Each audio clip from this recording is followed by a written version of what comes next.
Welcome back to the Jiu Jitsu Files, everybody. Good morning, episode 8.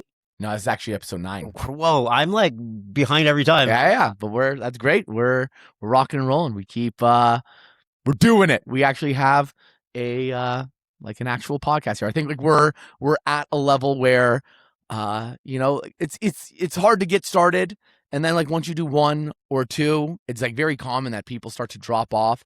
We're approaching the number that it's like soon we'll be like, oh, like we are podcasters. We have a podcast. We had the idea of doing 10 to start and then to release the first one. So we're approaching that goal. And I think we're talked about maybe doing a weekly drop, maybe on a Wednesday. Yeah. So by the time like you guys are hearing maybe this 9th one, we should probably be maybe like at like 30 or something that, right? So like this is like a little present to the future episode. Yeah, which is very cool.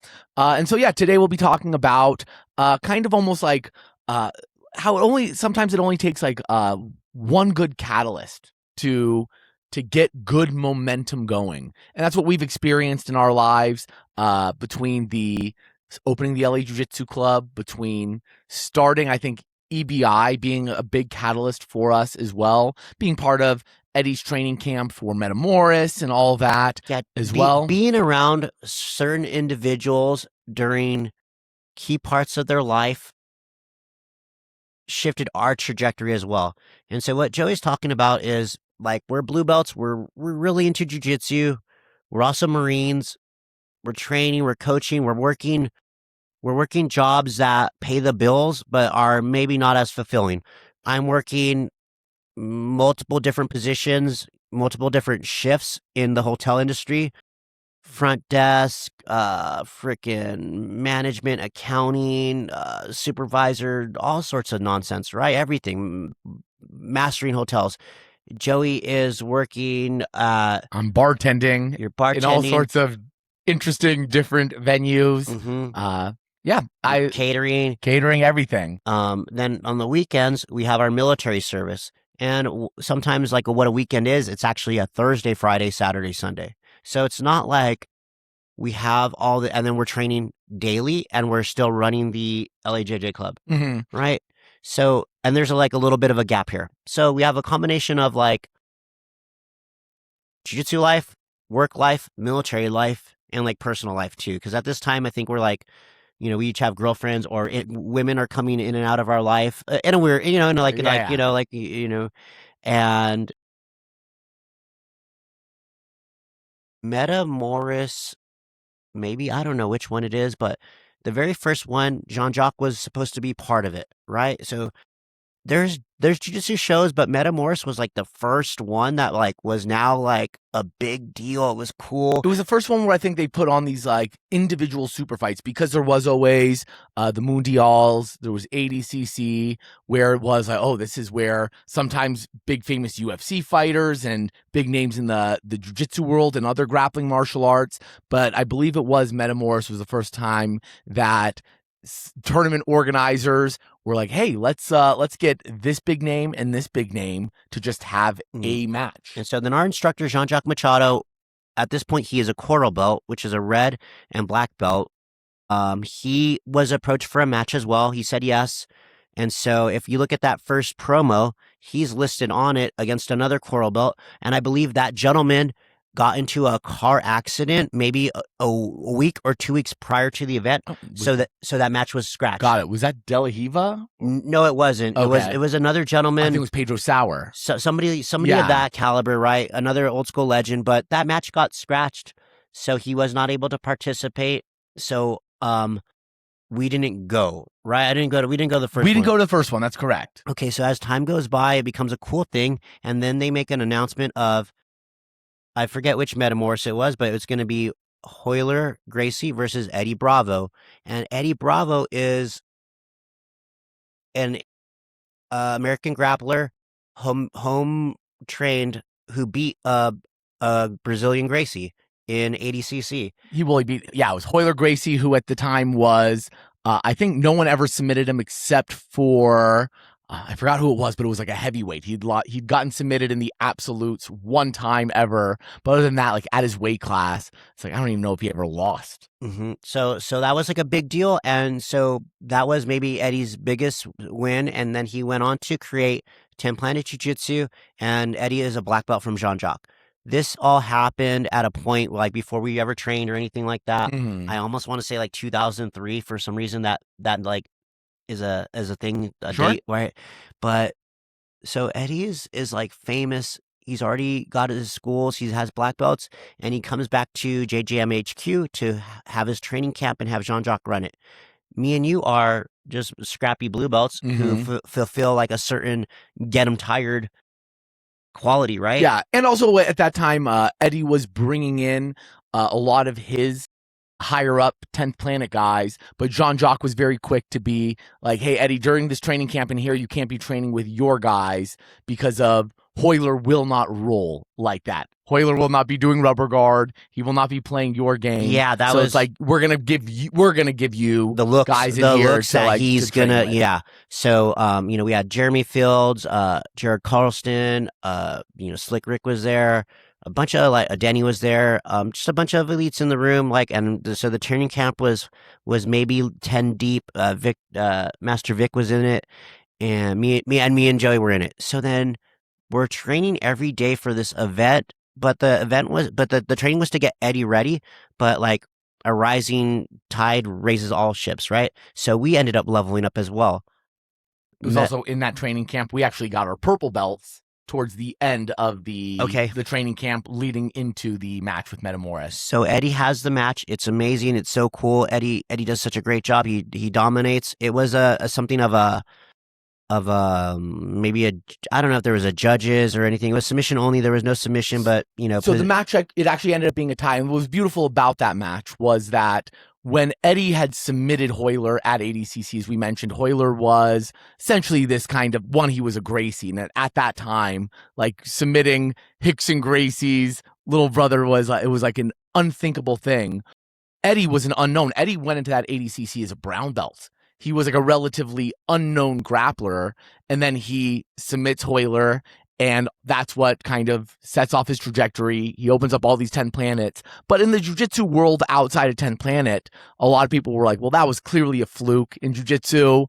Sometimes people do get lucky. Yeah, that's important to say, because like that happened years ago and they never had a rematch or anything like that. And then Eddie like largely stepped away from competition. Yes. So it was like, was that a fluke? Was that a one-off? Yes. And so years of that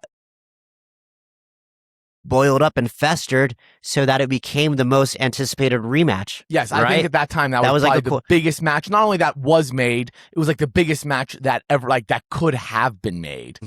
So like we essentially won the jackpot lottery of like, you're into jiu-jitsu, you think this is like the coolest thing ever, and you get to be part of like the training camp for the marquee matchup of like the millennium. Right? And we're just like, they're flies on the wall, but like doing our part, leveling up, making connections. And so through this experience, everybody's creative mind started to expand too. Like, oh, why can't we do tournaments? Why can't we do events? And so directly from the experience of Metamoris, Eddie created the Eddie Bravo Invitational. Yeah. Right. And I felt also like part of like almost a little bit of the backstory of that is almost like the fallout of Metamoris, as people knew like athletes weren't getting paid what was agreed upon.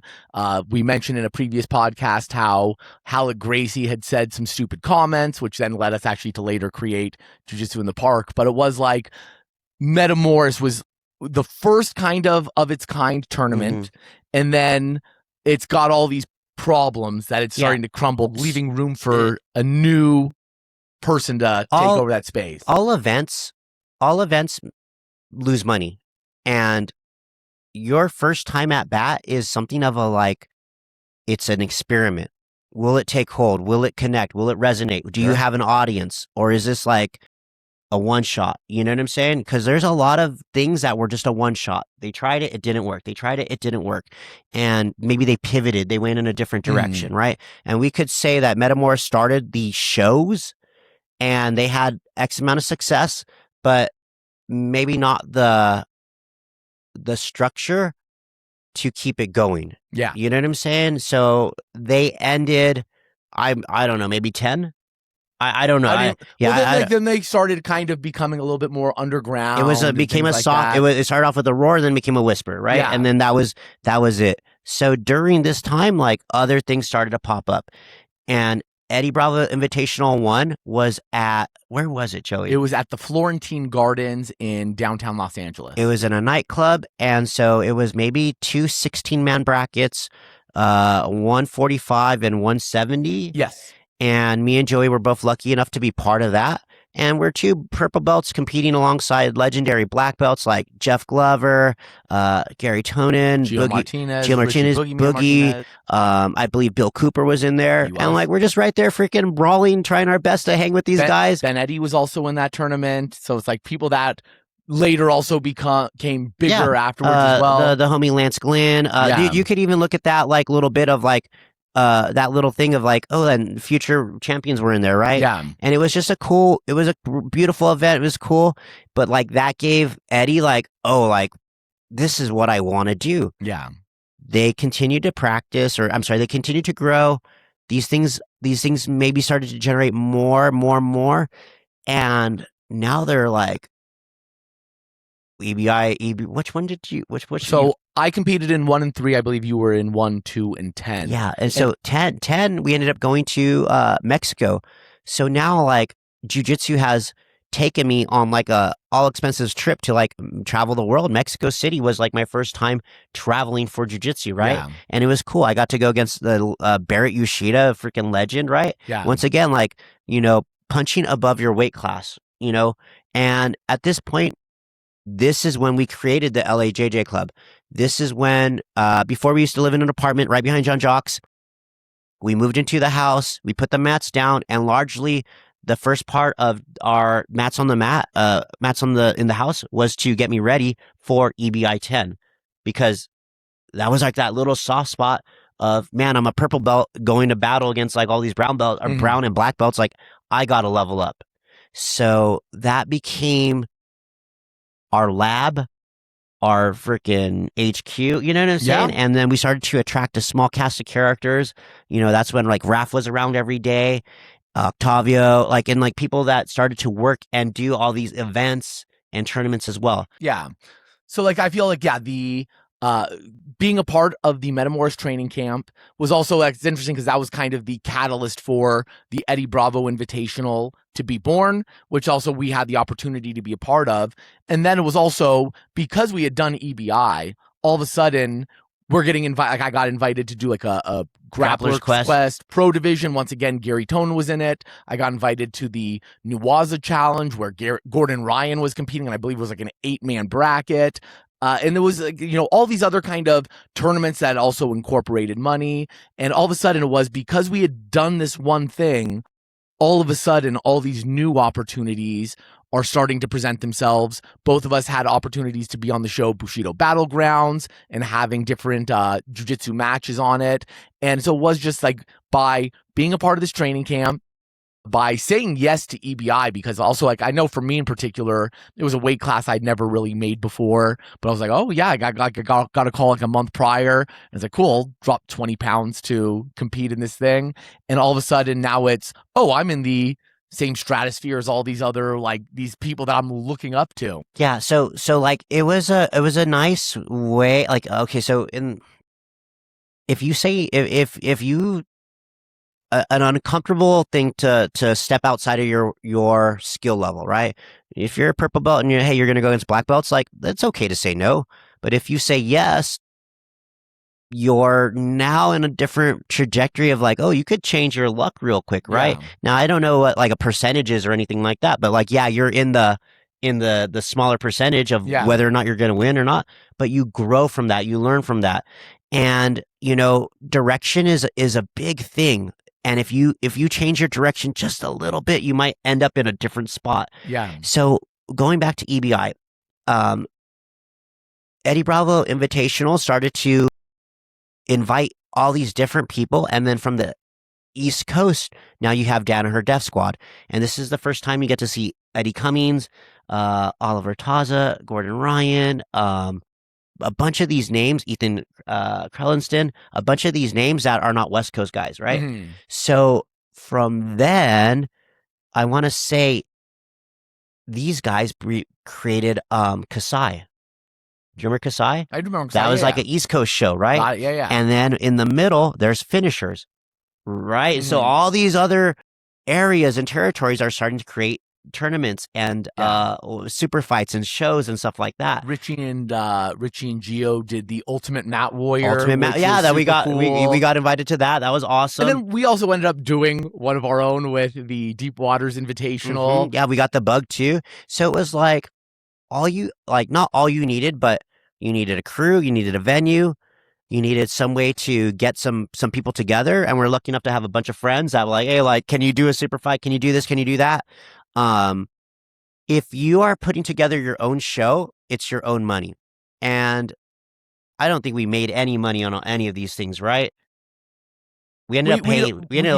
A lot of the money that we made allowed just the thing that we were creating to survive. A lot of the kind of breaking even is a win. Breaking even's a win. We would like travel to a thing, maybe win a couple $100. We're like, well, that paid for the plane ticket over here, kind of thing. So, we weren't making a living from the competing, but we're now kind of in a different thing that we're not just like paying for tournaments. We're being invited to tournaments, and the tournament is giving us a little bit of money for showing up sometimes. Yeah. It's like a flattering opportunity. It's cool. And so like these things didn't exist back then, and now they do. And now they've grown so much more. You know, there's now like for an example, like Craig Jones Invitational, $1 million paydays. Yeah. Like that is like it's gone that much further, right? Yes. And well, you look at it and it's like, oh, like this is like a tournament, but it's like more wacky. It's more like of a party, right? It's more of like a show, and it doesn't look as, you know, if we look at jiu-jitsu, like what comes to mind? It's like, oh, does ADCC come to mind? Well, ADCC is no gi, and no gi is a smaller slice of jiu-jitsu. Jiu-jitsu is in the gi a lot.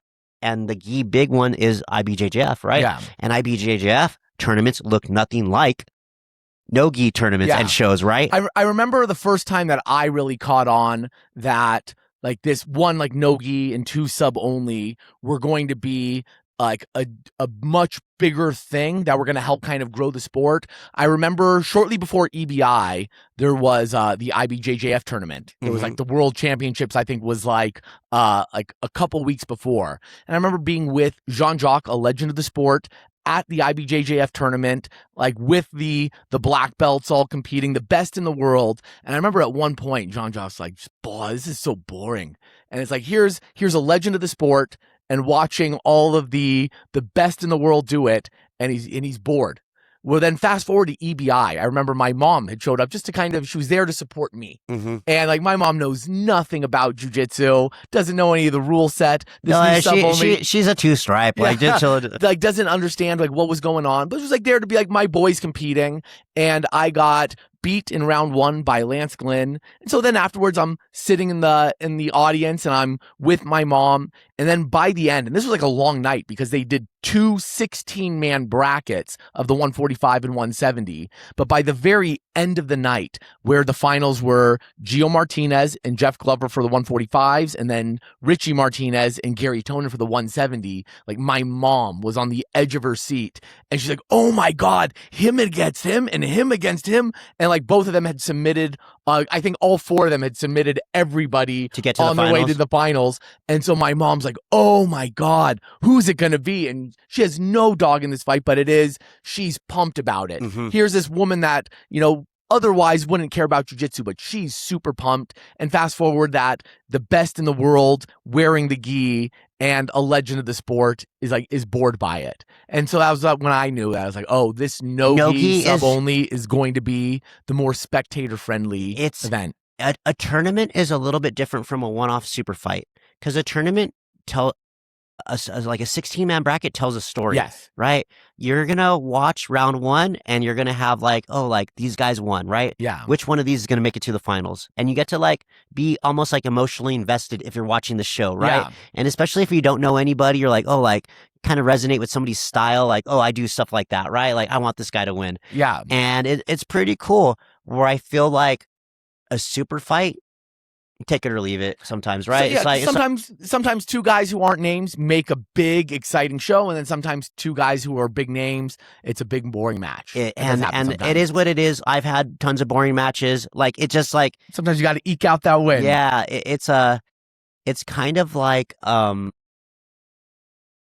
getting to that point where you just want to let it fly, right? Sure. You just want to put on a show. You want to go out there and like do your thing, right? And if you hold back, you're disappointed in your performance, and that's when I should have done this, I should have done that. Like, yeah, you should have, like, Yeah. like don't hold back. The landscape now is different. You have all these different types of shows, events, and rule sets. You have quintets now, which are super cool, right? You have man, we were just making jokes. Like you have like jujitsu, like guys fighting each other in suits and stuff, and like guys doing it on a bus, doing it in a car, doing it underwater. The list goes on and on. But that's like, oh, Joey, let's go. And then also like Fight to Win is another thing of a traveling show, city to city, kind of out of a truck, and they put on marquee super matches, right? Super fights. Like, boom, we're coming to your town. Bring your school, and it's like one-on-one matches the whole night. And that's pretty cool too. But I think that is also a product of Metamoris.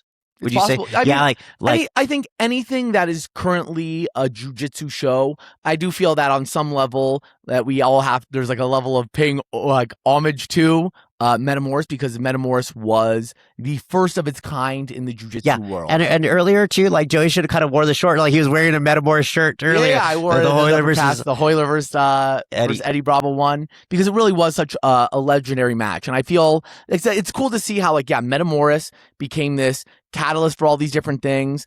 Our connection to helping Eddie Bravo compete for his match against Hoyler then became like our catalyst into like the next stage of these big shows, which was the Eddie Bravo Invitational, and then also getting to see just how the jiu-jitsu scene has evolved from there. I also believe that, us competing in EBI, that was kind of the beginnings of, one, competing in all these different tournaments, and then two, I remember like it was leading in to that Metamoris with Eddie and Hoyler. There were a couple of things that had happened in the jiu-jitsu world. One was with a gi company that we had worked with that was like a good friend of ours that was actually facing a little bit of controversy. Another was our good friend Travis Newaza had competed in a tournament and farted on the guy. And there's a fart applaud, and which like it was picked up by ESPN, Fox Sports News, and then there was Eddie getting ready for Metamoris, and it was like we were in the middle of all of the things happening in the jiu-jitsu world at that moment, which I believe became the catalyst for us of like, well, what are we going to create in here? And I believe all of that was kind of the catalyst for the Los Angeles Jiu-Jitsu Club to be started, as you mentioned, to get ready for EBI 10. LAJJ Club 1.0 was like its own ecosystem. We had guys that were competing for like world championships, for money, for prestige. We had guys that had podcasts in there that were like reporting on the daily. We had a lot of technical and like, computer types that were able to like do a lot of stuff that like was important back in the day, because like I don't know like a lot of like tech stuff, right? But it's like, we had our own crew that was like a mixed match of like Bad News Bears and like guys that like it was like a Daisy Fresh like situation, And I remember that so like, as we started the Los Angeles Jiu-Jitsu Club, on a previous episode we had mentioned that your vibe attracts your tribe, and so here we were, guys that were in the jiu-jitsu world. We now competed at some pretty high-level tournaments. Our very first seminar at the Hauss, before we even officially moved in, was Richie Boogeyman Martinez. And then still before we officially moved in, Gary Tonin had done a 2-day seminar, brought his Uke Gordon Ryan along. And so all of a sudden, we're having all of our other friends who've been coming up with us in the jiu-jitsu world. Now it's like we have, as you mentioned, we had like a spot to hang out and a spot to start to mastermind, because now we have all these mats. And I believe our first project was Los Angeles Jiu-Jitsu Club 1.0. And I believe it was in the house that we had also mastermind for creating jiu-jitsu in the park.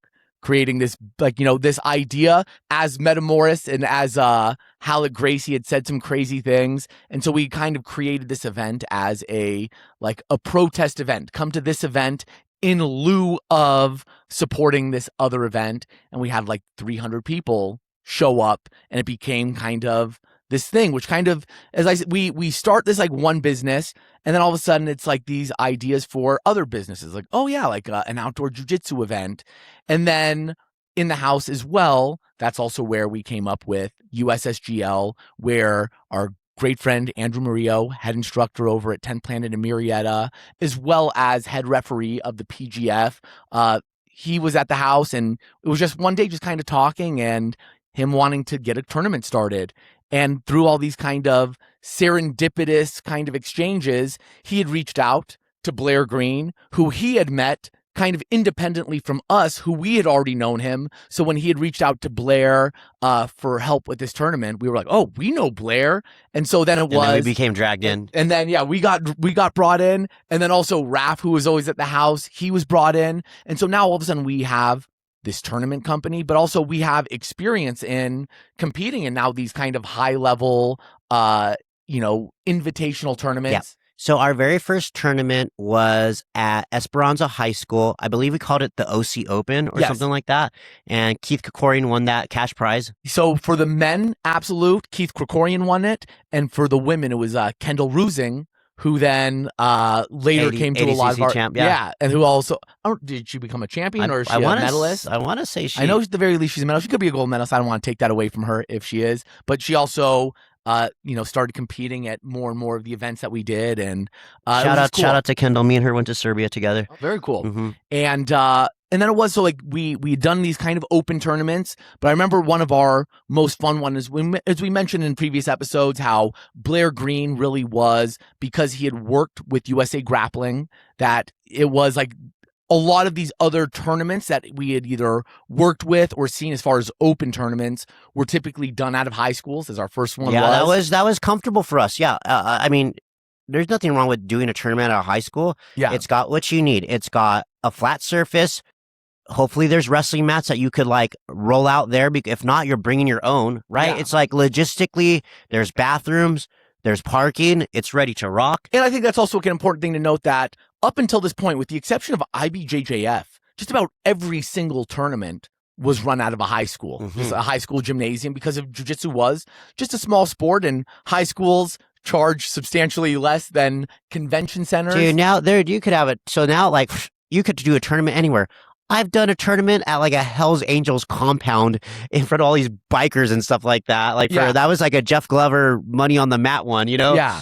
And so like as we're doing this tournament with Drew and Blair, because Blair had the connections with USA Grappling, these USA Wrestling tournaments, when they would do their tournaments, they would have extra mats available in the space. So all of a sudden we're now doing jiu-jitsu tournaments in Selin Arena in Fresno. One of our big, most exciting ones was right on the Broadway Pier of the USS Midway, where we did an open tournament on Sunday, but the day prior we had done an invitational. And so it's like we have experience now competing in invitationals, where we're now starting to see like, oh, like we can kind of run one of these things. And then we also had, between Blair and Drew and Raph and our friend Octavio, like that, all these friends that had experience in production, we had an invitational tournament that had a little bit of production value. You have like Raph and John Evans, who are both, they commentate some of the biggest events in jiu-jitsu, and they're, doing our fun little 8-man tournament. 8-man, I think we also had an 8-woman tournament as well. And all of a sudden, like, looking back on it, some really big names in the jiu-jitsu world were all a part of that event. We had Keith Krikorian was in it. Kyle Bain was in it. Kevin Crane, Joey Hauss, Juan Bernardino. Yeah, who else? On the women's side, it was like Bree Strick. Who else? I believe it was Catherine Shen who won it. And there was other, women that were also part of it as well. But it was cool to just see that we'd had the tournament experience in doing these invitationals that were still pretty new at the time. And it was like, oh, like let's put our own kind of spin on it, and getting to do it. It was like the first one I've seen that was outside, right there on the water, and it became just such a cool experience. And it was just the catalyst between us getting this opportunity in competing, which then also kind of created the catalyst of us starting our own business with the LA Jiu Jitsu Club. So like our very first one was at the high school gym, right? The second one was at Selland Arena in Fresno, where we pigged off of the state championships for USA Wrestling for California. Like I forget if it was freestyle or folk style state, whatever. But we did we got like 1 mat or 2 mats there. We had 2 mats. We had two mats. So if you've ever been to Selland Arena, Fresno, like it's got like maybe 20 mats or so. Like 30, yeah. And then we got 2 of them, right? So we're running a jiu-jitsu tournament inside the state championships for wrestling, right? And we're also wrestling coaches too. So like we're coaching our kids in wrestling, doing this other program right here. And then lo and behold, like a lot of the wrestling referees signed up for the tournament to do jiu-jitsu, right? Yeah. And that was like a cool one too, because maybe you're not like, it was just like people were hopping in. It was a fun time. One of the fun things about the things that we did at the Selland Arena was because of the fact that, like, yeah, so many of the wrestlers saw what we were doing. And this is before, I do feel like now it's so commonplace that so many jiu-jitsu people wrestle, so many wrestlers now get into jiu-jitsu in the off season, but it wasn't quite the case yet. It was still, jiu-jitsu was still much newer. And so we got these 2 mats at this wrestling tournament, and we had a bunch of wrestlers that were like, oh, I want to try doing that. So they had done their brackets in wrestling, and then they came and they signed up for our tournament. And I remember we were always like, interested in taking cool risks. And I remember Colleen Schneider, who wrestled or was a MMA fighter, right? Yeah, and she was under Josh Barnett and Eric Paulson, and she was just so tough. And I remember there was a couple of the wrestlers who were men who I'm like, well, they don't have any jiu-jitsu experience. So I went to Colleen and I was like, hey, I've got a couple of the wrestlers that are men that are about your size, because there was, I think, one other female competitor that Colleen just smoked because Joey, she was just such a different animal. Was this some type of qualifier for them too? This might have been like trials for them, because she had to have a match, right? Yes, because this was when Blair was creating like the beginnings of the trials for the UWW. Oh, this is crazy. And so we have like men versus women in these brackets. So it was just, I remember thinking this can go horribly wrong, or this could be so awesome. And like Colleen Schneider just being such a badass, I think we had like 2 male wrestlers that were in her bracket, and she just messed both of them up. And I remember it was just so exciting to see that, hey, this is like a really cool opportunity to really display the power of jiu-jitsu, because not only are these men who are athletes and strong, they have combat sports experience. Yeah, they were the wrestlers. They were the wrestling referees. That's like they know what they're doing. Yeah, and like they were just they weren't. I don't know if they were referees, but they were. They were. I remember specifically. I remember these matches. And like they were wrestlers, and the fact that Colleen Schneider was still able to submit them as well. I remember just being like, that's awesome. And I do feel it was like, it really is like a feather in the cap of how cool jiu-jitsu is. So that was number 2. Number 3 was Midway? Midway, correct, yeah. Number 3 was Midway. And then it slowly started to morph after that. Midway was good and bad. It was a lot of stuff learning, a lot of moving parts. And it was like our first time as a team, like being tested like that, because people, like, things were going wrong left and right. Like, we lost Wi-Fi, we lost brackets, like, we had a bunch of mismatches. We did a cash prize for the absolute, and then when we got to the finals of the absolute, the 2 guys were teammates and they didn't want to fight each other. Like, a bunch of stuff, right? And there was nothing like in the contract, or like, like we had to change stuff around, and it's like certain things like we never anticipated, right? And it's like, okay, like that's why we, you fail forward, you learn. So then the next time we did something, I want to say this is Bushido Battleground. Well, Bushido Battleground was actually one of the matches that you did was a part of the USS Midway because they were filming an episode where I believe it was Ethan Crelinsten and Sergio. Is it Sergio Martinez? Was who you competed against? I'm gonna say yes, but Okay. Yeah. He's I could take a peek. good, We could edit that out. a good competitive grappler out of San Diego under Barrett Yoshida. I know him as like Pop's tattoo guy. Yeah, and so like Eric actually had a match with him in the past that Eric had won, and he had this match against Ethan Crelinsten. At Matt Warriors, right? Yes. So the match is I'm doing tickets. I'm at the gate taking entrance fee money and handing out wristbands or marking people that are competitors, not competitors, whatever the case may be. I have nothing to do with this match. There's supposed to be Ethan versus this guy, right? Yes. And Sergio rather. And I guess Ethan had staff. Yes. And so that match was a wash. And they had there was a whole like film crew and a whole buildup of this match of like their training camps and everything like this. Ethan gets there, weighs in, but yeah, he has like staff on the day of. And that match got canceled, or Ethan had to pull out. Yes. But like the camera crew's still there. The show must go on. So the show must go on. I have nothing. I didn't know about this at all. I'm in a different part of the tournament, and if you guys just to give perspective, like the stuff is going on all over, and the tournament is spread out. It's kind of like a whole maybe football field long, right? Because you're on like the midway. It's like it's a pier. It's big. So I am in my own world enjoying a hot dog and a beer as I'm like marking off like these kids and parents and whatever. I'm not competing today. I'm chilling. So I think Blair comes to me. I don't know if you're there too or not. And he's explaining the situation to me. And then it dawns on me what he's asking me of like, do I take this match? Yes or no?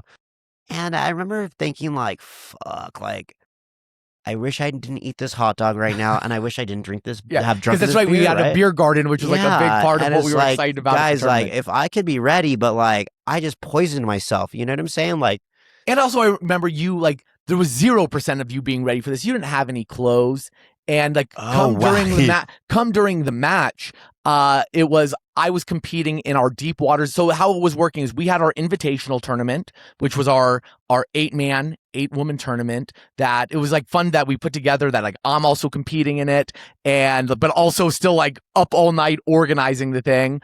I have my first match against Juan Bernardino where I got a twister.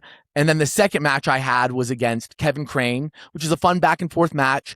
I lose that match, but like the very next match to kind of make room for the finals, because anytime you have an invitational, you have the semifinals, but you typically need a match or two buffer so that the people who are in the finals, that they're not like exhausted from the previous matches.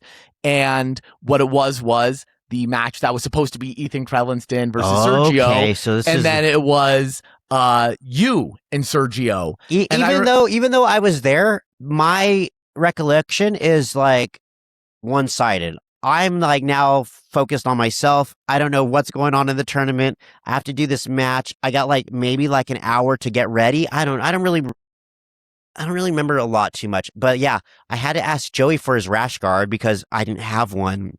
I think it was the rash guard and the shorts. I do remember I come off my mat with Kevin and I'm like still drenched in sweat and I just take off my sweaty rash guard, take off my sweaty shorts. I'm like, here you go, dude. And then Eric's off to the races. Yeah, I said when Blair's asking me this, I'm like, fuck, like, is this like my chance to be a hero? And then I was like, yeah, it is. Like, I'll do this, you know, like, and I looking back, I don't regret it because it's part, you know, wins and losses are of it. But I am proud that like in that moment, like I stepped up to save the show of like my own tournament. And unfortunately I lost, but like that was a lesson of life. And it's like, it's all good, but like, it's just another example of like what you got to do for your own show. Like you got to clean the toilets. You got to like, you know, freaking kiss the babies. You got to handshake everybody. You got to be friends with everybody. You got to try to like do every single job that you can. So that way this thing goes because nobody else is going to do it. Yeah. You know? So that was our like experience with like super show type of deal. I keep bringing up Bushido Battleground because when I think of Bushido Battleground, it's the show at the nightclub, Yes, where I right? went against Enrico Coco. Was that not Bushido? What was the name of that? That was Bushido Battleground. So Bushido Battleground was a TV show that. So now we're doing TV shows. It was on originally on Spike TV, which then it went to like the El Rey network, and then it got picked up. So it was like this TV show, and they had different combat sports. And what they did was was kind of like they did hour-long episodes where they would follow the different people in their training camps. Their training camps, their life, who they are, tell the story before the match starts. But our good friend Blair Green was in charge of a lot of it. He was the one helping organizing it, setting up the episodes. So a bunch of the episodes between Bree Stick had an episode, our friends Juan Bernardino and oh my goodness, UFC fighter that he was on the Ultimate Fighter, Gabe Rudiger. He had a match, and like a lot of the people that had matches, our friend Beefcake, a lot of it was filmed at our house because of a bunch of the different people who were competing on the show. We all just it was an opportunity for them to film a lot of the footage and just recycle a lot of the footage for a lot of the different episodes. And so I had a match against Enrico Coco. That was one of the episodes. And it was this really cool thing where they would show our training camp leading up into this event. And they had like a little bit of the backstories. Mine versus Enrico Coco was, here is this Enrico Coco, like a legend of the sport, one of the top 10 grapplers in the world at any given time. And yeah, Joey had a tall order. And I was a purple belt, and I literally got like my brown belt like right before our match. And so like the story was like young up and comer versus legend of the sport. But it was our friend Blair Green was the one organizing a lot of the different episodes. And so it was this really cool show, and they had different, like there was a combat sambo episode, boxing, Muay Thai, Brazilian Jiu-Jitsu. There's supposed to be so then check this out. Like this is now a whole nightclub. It's cool.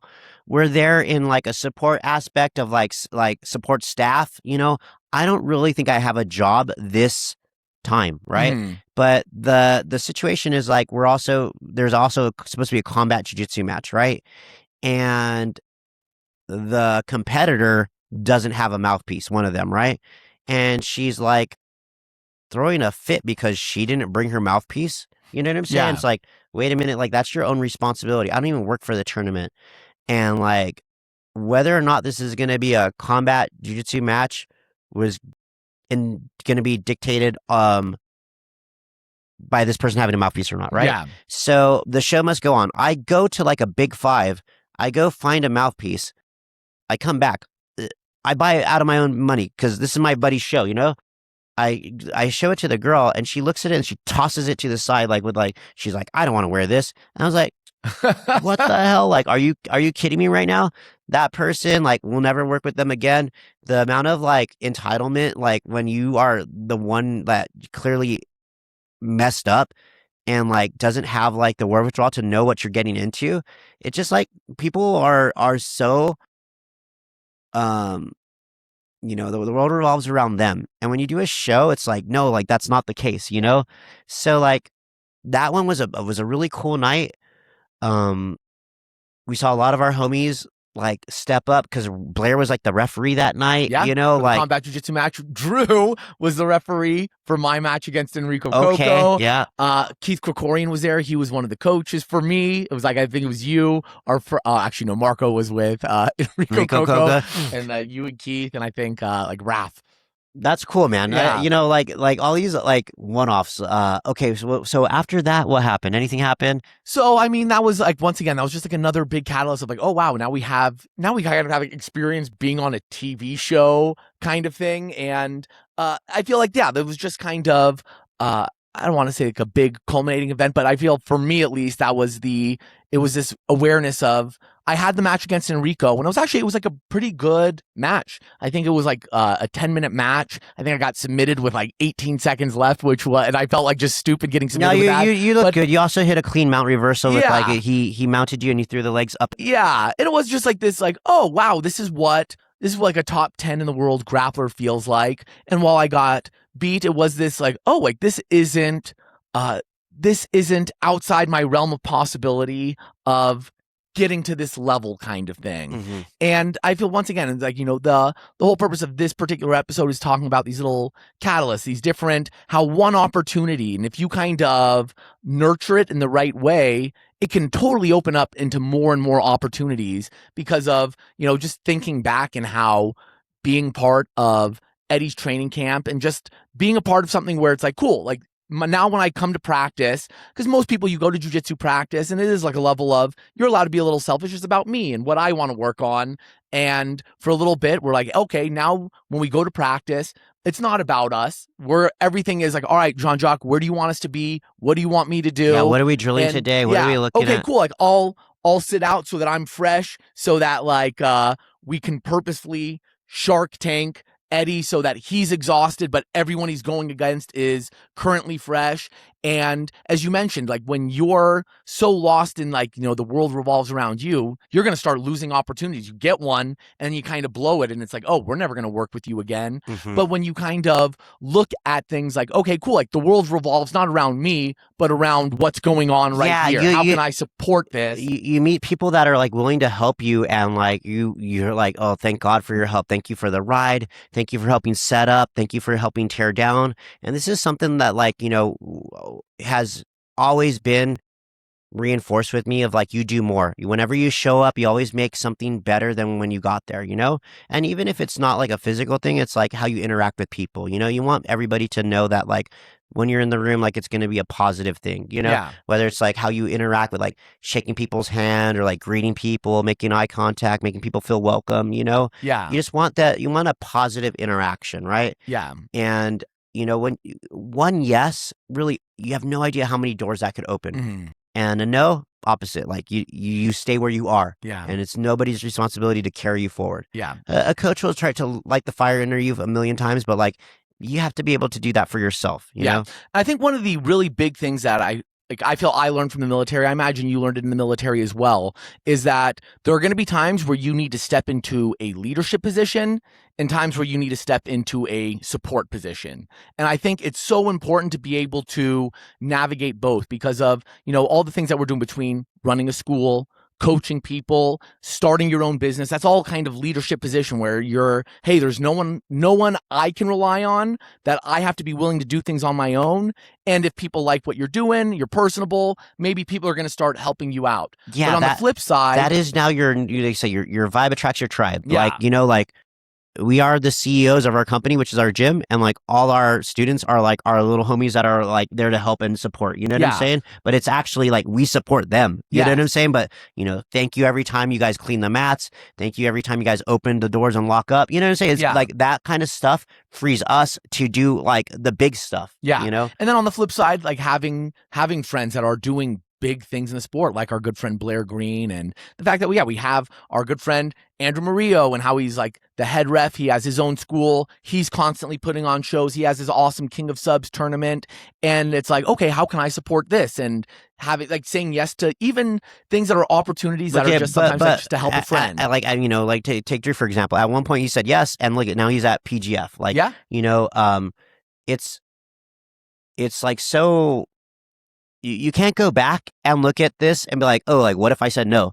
Right? You're a whole different person now, like, what if I never joined the Marines? Like, it'd be so different, right? I can't even imagine that person. Yeah. It's so like ingrained in you. It's in your DNA. But this process or this mindset or this personality who says yes to opportunity is something that has like yielded so many dividends, right? Yeah. Like you're like a little stock out there, and like as you grow, you increase your value. Yeah. And when is the best time to sign up for anything? The day before. When is the best time? The next best time is like right now. And you guys all have that in you to just like make a change in your life, a little direction, one little yes. And like, who knows what's out there? Yeah. I think also one of the cool things about being willing to put yourself into a support role as often as possible is the things that you learn along the way to then help you when you're in a leadership role. Because of, I think, the fact that we've been able to be competitors in tournaments, coach tournaments, running brackets at tournaments, running different softwares for tournaments, being referees, being an announcer, seeing kind of how the sausage is made in so many different facets. Doing wrestling tournaments, doing jiu-jitsu tournaments, that when, like, smooth comp, track wrestling. That when it's time to be like, hey, like, I think I can run my own tournament. Why? Is it like from a blind faith in myself? It's like, no, I've done every job at a tournament. I've done every job at a show. I understand what the athletes are going through. I understand where this needs to be, what needs to be bought beforehand. You now have like firsthand expert knowledge to deliver a tournament.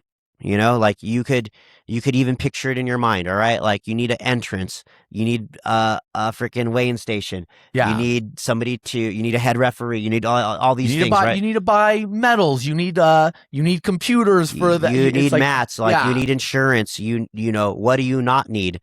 Freaking people in your face showing you a video about a sweep or not a sweep. Like, get the hell out of here. The match is over. Like, who cares? Yeah. But it's also like, having experienced that, you know how to handle it better. And I think that's like, it's so important that so many people that's like, without having done the small jobs, want to do the big jobs, but then it's like a whole gigantic shock all along the way, because it's like, oh, I don't know how to do any of these. Like, there's all of the unknowns, but the more that you help support other people in doing the thing they want, all of a sudden you're like, okay, cool. Like, that was a thing I would have never thought about. That's so good. How did you know about that? And it's like, well, through experience. And so the more that you can help support whatever it is that, is like, whatever it is you want to help create, there's some level that you should have done it as like the smaller jobs as well. That way, when it is like your time to be in that leadership role and be the one heading the whole thing, like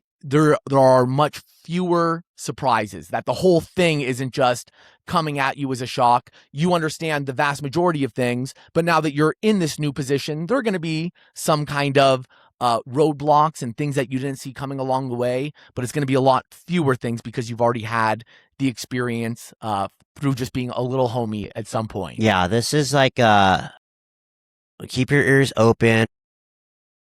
You're a witness to everything, whether or not you need it at that time. Yeah.